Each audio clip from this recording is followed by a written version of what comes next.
All right, back from watching Across the Spider-Verse. Did you watch it, Jem? I did, and based on what books are selling, some of y'all did too.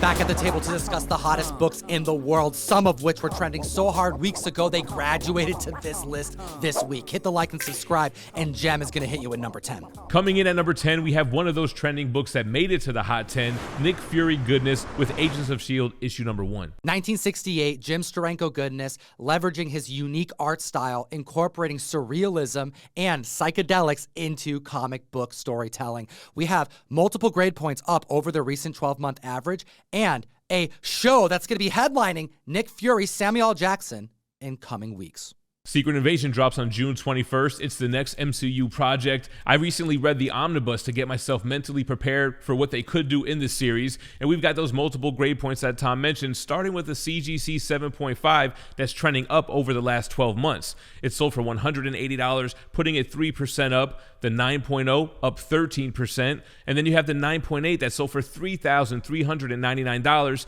1% up, but still maintaining that average. The highest this book reached at a 9.8 was back during the comic boom 2021, where it sold for $5,200, and there's only 60 copies graded at a 9.8. This is a tough book to secure in high grade.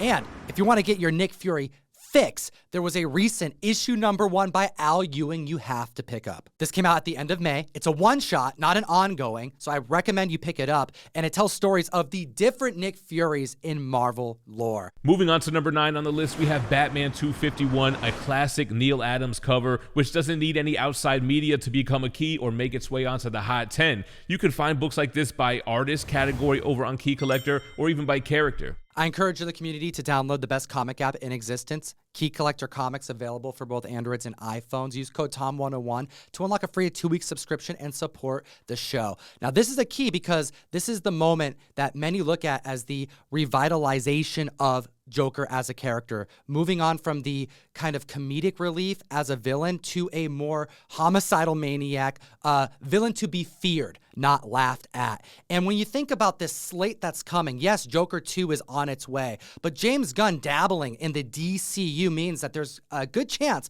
that he's going to leverage this character at some point. But when is the question? And which books are going to spike accordingly? Well, this book is clearly on the list for good reason, and we'll get to that. But I also want to point out a couple others. I think of issues like Detective 880, a classic jock cover, or we have Batman Killing Joke, one of the best comic book stories by Alan Moore ever written. It definitely feels like a long-term play, and because Joker's real first appearance is so hard to obtain, it makes sense that you have multiple Joker keys that you can spec on, this being one of them. We have a CGC 3.0 that sold for $230, 8% above its 12-month average. The 7.0 sold for $700. The 8.0 sold for $1,000, and then we have the 8.5 that sold for $1,200, 12% above its average. Now, this book is very difficult to secure in high grade. There's only 27 copies graded at a 9.8, and the last 9.8 sale took place just this past April this year for $33,000. Moving on to number 8, we have Amazing Spider-Man 78, the first appearance of the Prowler, but also Hobie Brown. Multiple reasons to spec on this Spider-Verse key. A Spider-Man key issue that would become a double key issue later on when that character that was originally the Prowler was also made to be Spider-Punk in that Spider-Verse narrative. We have 1,656 of these on the CGC census, and that's 243 more since this made number 9 on the trending list December 29th. The record high this book reached back in 2021 was $10,800. The most recent 9.8 sold March of this year, well before the debut of Across the Spider-Verse, to the tune of $5,040. And I think that price may go up solely because there's only 18 copies graded at a 9.8 on the census. That, and to be honest, I wasn't a big Spider-Punk fan going into this movie, and I think he absolutely stole the show by the end. And take a look at this. You think that 9.8 count is soft. We have a 9.6 clocking in only 34 copies, which is one less than the last time we chatted about this. And speaking of which, there's one new 9.8. I suspect somebody cracked a 9.6, pressed it and got that 9.8. Congratulations. That's what it looks like. The CGC 6.5 sold for $188, 3% above its 12-month average. The 7.5 is up 57%. The 8.0 up 2%, and the 9.0 just sold for $700. Spoiler warning on this comic book, but we gotta talk about it. There are multiple reasons why the Prowler is spiking this week, whether it be the live-action introduction of not just Donald Glover into the Across the Spider-Verse movie as seemingly the Prowler, but we also have a ending that is being set up to connect to Beyond the Spider-Verse, the third movie in the franchise that's coming out next year, that is going to take the lead antagonist, not just Spot, but an evil Miles Morales as the Prowler. Not to mention the fact that as little as 6 months ago, we got word that Donald Glover was going to be tied to do a Hypno Hustler film, which next to Madam Web and an R-rated Craven film, may seem plausible, but the rumor was that he was actually going to be doing a Prowler-led film, and after Across the Spider-Verse, it's seeming like that rumor may be true. Moving on to number 7 on the list now, Deadpool 3 doesn't come out until November of next year, but this seems like the book that the community has gravitated towards. Wolverine number 1, it was number 1 last week on the Hot 10, coming in at number 7. Coming out in 1982, Frank Miller goodness, the first Wolverine solo series outside of any other titles. And we have a book that has been spiking largely because of Deadpool 3. We found out that Hugh Jackman was going to be reprising his role. We're hearing that there may be other X-Men from like the Fox days that may have a renaissance on screen with Hugh Jackman. However, for how long that this has been pushed out, I suspect that the prices has members thinking that this may be an optimal time to buy a comic book that they know long-term is going to be a safe bet. 13 more slabs added to the census since we talked about this book last week, bringing that number close to 21,000. The 9.8 has an extra copy as well. There's 3,768 of them on that census, and even though it had an all-time record high of $1,365 in April of 2021, its last GPA sale did land at $675, and that was June this year. And it's that reason why I think members are starting to buy this book aggressively. And keep in mind, there's a lot of copies coming back from CGC, whether it be from grading or the recent Frank Miller signing.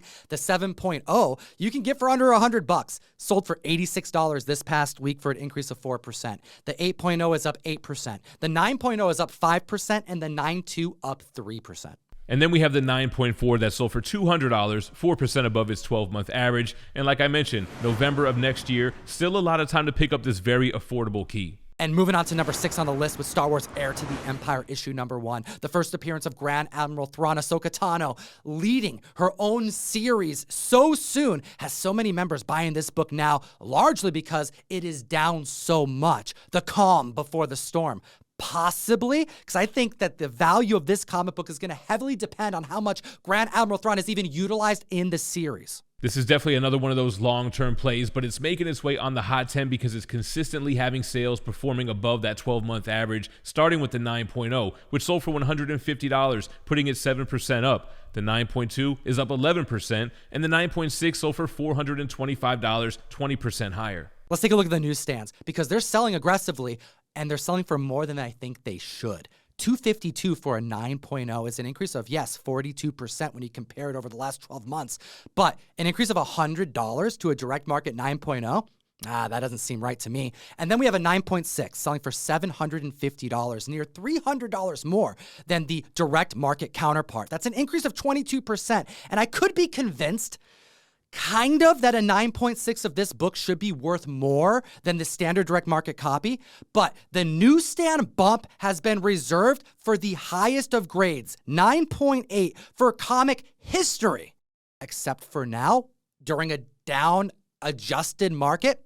I think the comic fam needs to get their newsstand straight. 9.6 at best, 9.8 for sure. Anything less, it's the same book. That barcode shouldn't adjust the price. I remember the times where the newsstand only commanded a premium in 9.8, but things got a little crazy a couple years ago. There's 27 more slabs on the census since we talked about this book last week, bringing that total to 2,726. Now, the record high 9.8 sale was 2,300 back in June of 2021. The most recent GPA sale puts it under $1,000. There's a total of 377 copies graded on the census, 6 brand new 9.8s clocked in since we chatted about this just last week, and a $936 9.8 sale under $1,000 is why I think this book is hot as hell, largely because the show's about to begin. However, seeing this book under $1,000 has a lot of people looking at it seriously. And I think much like other books on this very list, now's the time to consider buying a book that isn't going to drop much lower than it already has. And speaking of Ahsoka Tano, moving on to number 5, we have her first appearance in Star Wars The Clone Wars Issue 1. Just over 24,000 copies of this book were printed, and it is on some crappy-ass paper. The 9.0 sold for $750 for an increase of 8%. The 9.2 is up 9%. The 9.6 is up 9%. And then we have a 9.8 that just sold for $2,050. That's an increase of 4%, where this book was selling under $2,000 all year long. 21 more slabs added to the CGC census since we talked about this book just 2 weeks ago, but there's still only 1,550 total. 12 more 9.8s with a record high sale of $3,990 June of 2021. The last GPA sale just over 2,000. The book is down by half. I want to know what the community thinks about this comic so close to the series premiere, considering that we typically see lulls right before the debut. It's either going to go up or down, but this is a pricey comic book. Not to mention the fact that the newsstand 9.2 is trending above a direct market 9.2, and I don't like that either. The 9.2 sold for $1,600 this past week. That's an increase of 4% when you compare it over the recent 12 months. However, that right there is near double what the direct market 9.2 is selling for. We're seeing the press ramp up as we near closer to the show's debut, with Empire Magazine doing 2 covers, both featuring Ahsoka, but one featuring the silhouette of Grand Admiral Thrawn. The success of this season is going to highly determine what happens within Ahsoka Season 2. Rosario Dawson's actually using the word manifesting in her interviews, saying that she is trying to put it out to the universe that there will be a Season 2 of Ahsoka Tano. And that's going to determine really where this book's going to go, but larger than that, where Grand Admiral Thrawn in Heir to the Empire as well, considering that the movie, which is slated for a little ways out, will likely feature him as the big bad. Which brings us over to number 4 on the list, a book that seems to have been on the list almost every single week of this year, Omega Men 3, the first appearance of Lobo. We've tallied it up, comic fam, and considering that there has been virtually zero spec besides wishful thinking for this character to be introduced into the new James Gunn DCU, Omega Men 3, the first appearance of Lobo, has ranked 15 different times on the Hot 10, different numbers, out of the 23 weeks we've done this video this year. Hit the subscribe button. Now, when it comes to Jason Momoa, we're probably not going to find out anything until after Aquaman, The Lost Kingdom, which debuts in December of this year. And that makes sense because Aquaman is the final non-James Gunn movie. It's so close, a major blockbuster film, and any type of announcements of a actor taking on a different character within universe would likely only cannibalize the film. This book made the list 2 weeks ago, and it came in at number 6. 66 more slabs added to the census since then, bringing that total close to 8,500. We have a 9.0 selling for $90, 7% above its 12-month average. The 9.4 is up 40%, and the 9.8 sold for $391, 17% above. I want to hear what the community thinks in the comment section below because I'm getting strong patience vibes on a book like this. It is so far out that members are strictly paying an inflated amount right now because of FOMO. Don't get it twisted. We just had a near $400 9.8 sale, but the last GPA sale was for $336 for the same graded book. Members are paying a little bit more in the off chance that something happens during the interim, when I think that this book may drop a little bit more before any signs of Lobo actually happens. Moving on to number 3, we have a true first appearance here, Incredible Hulk 180, the first cameo appearance of Wolverine. You're watching this while I am currently in Texas, Dallas Fan Expo, doing Whatnot streams all weekend, and debuting my boys number 2, Ivan Tao, Billy Butcher versus Homelander. Join me on the best app to buy and sell collectibles all weekend. Link in the description, not just for my Whatnot page, but Gem Mints as well, because Gem, you got something crazy going on next week. Yeah, and make sure you're following me over there as well. I'm going live this Wednesday for Whatnot Wednesday, and they did such a good job with Spider-Man 2099 in the Across the Spider-Verse movie, I thought it'd be a good time to give away the omnibus. Jem was reading that omnibus moments before we hit the mic today. Is that what you do, Jem? You gotta get your fix in before you do the giveaway? Man, I just try to find the time wherever I can and read a few issues here and there. And now we're back to Hulk 180, the first appearance and cameo of Logan, the Wolverine, one of the biggest Bronze Age books of all time. And it's also intriguing to think about how many times Hulk 180 has made the Hot 10 this year, 2 different times versus only 3 times Hulk 181 made it. We have Wolverine hype with Deadpool 3 incoming, but what we also have here is a first cameo appearance of a beloved character that's down by more than half. Let's go through all the high-grade copies of this book to demonstrate the adjustment period that we are in. The 9.0 had a height reached of $5,000 back in 2021. Last sale, May of this year, sold for half, $2,500. The 9.2 had its heights reached of $5,000 also in May 2021. Couldn't really keep up with the 9.0, and that sold for $2,400 this past June of this year. The 9.4 had its heights reached of $9,000 in April 2021. The most recent sale was $3,400 April of this year. The 9.6 had its heights reached in 2021 of $12,000. The most recent 9.6, $6,500 June of this year, and the 9.8, which there's a caveat with this one because the printing quality, the color vibrancy all play a role, page quality, etc. But the record high was $40,800. That was a white pager that sold on Heritage Auctions back in 2021. The most recent 9.8 sale clocked in at $24,000 April of this year. Which is why we're seeing so many sales now. A 1.8 selling for $399, which is 6% above average. The 5.0 is up 30%. The 7.5 is up 26%. The 9.0 up 13. The 9.2 up 6. And the 9.6 selling for $6,500, which is 7% above that average. This book at any convention is always going to be a wall book, just like 181. A blue chip Bronze Age key that's so respected that people are always hunting for it despite prices.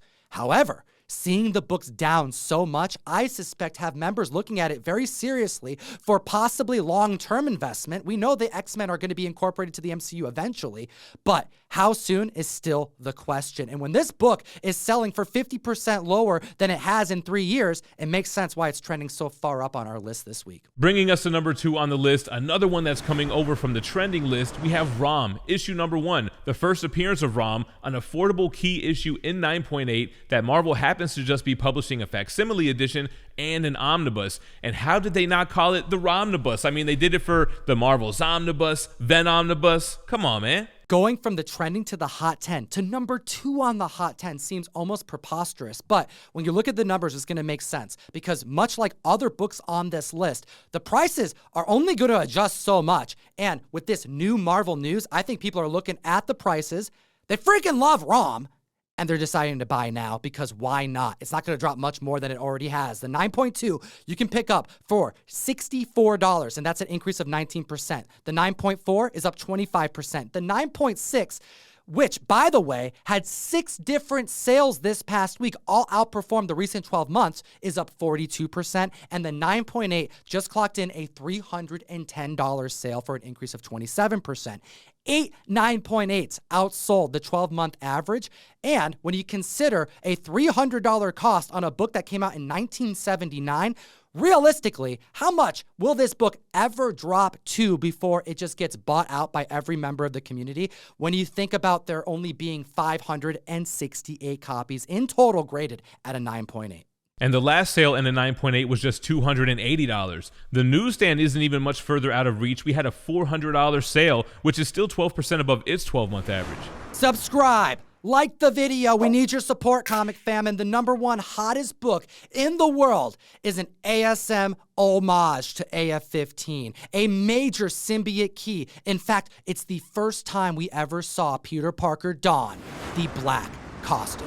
Amazing Spider-Man 252, which has potential for not only the upcoming Spider-Man 2 video game, but also rumors that we may see the symbiote in the MCU in the upcoming Avengers Secret Wars movie. Let's not forget about Eddie Brock leaving a piece of the symbiote behind in Spider-Man No Way Home. It seems like it would be such a failure of opportunity to not have Tom Holland take on the symbiote and us get another version of Spider-Man 3 from the Tobey Maguire days, but done right. And we have another opportunity to see that spider bully from Tobey Maguire's Spider-Man 3. We got the CGC 9.0 selling for $225, 4% above average. The 9.2 is up 7%. The 9.4 is up 71%. The 9.6 is up 11%. And the 9.8 sold for $1,750, 13% above its average. And check this out. The last GPA sale for a 9.8, post the numbers being sourced for this list, clocked in a $2,000 sale at a CGC 9.8, and it doesn't stop there. We have a 9.8 newsstand that sold for $2,300. I think there's potential on the newsstand at a 9.8 for this book, and that's an increase of 8% when you compare it to the recent 12 months. And what's interesting about the upcoming Spider-Man 2 game is that we're going to see Peter Parker dealing with the symbiote, but we're going to be seeing Miles around as well. And how will that play into the future of Miles Morales? Yeah, typically Peter's dealing with this problem by himself. Seldomly do we see an alt take on a story we all know that would eventually lead to the creation of Venom. Hit the like, slap the subscribe button, join me in Dallas, and as always, geek responsibly, stay minty fresh, and join my giveaway. Enough said. Oh my gosh, Eris Quinones, my brother, how are you doing? Doing good, man. You're in my neck of the woods, Dallas. Fan Expo, let's get it.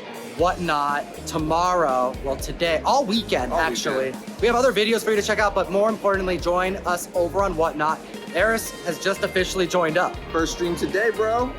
Today. Link in the description for both of our Whatnot pages, and we'll be streaming all weekend long. Come by and see us, and fun. We'll see you soon. Let's go. Peace.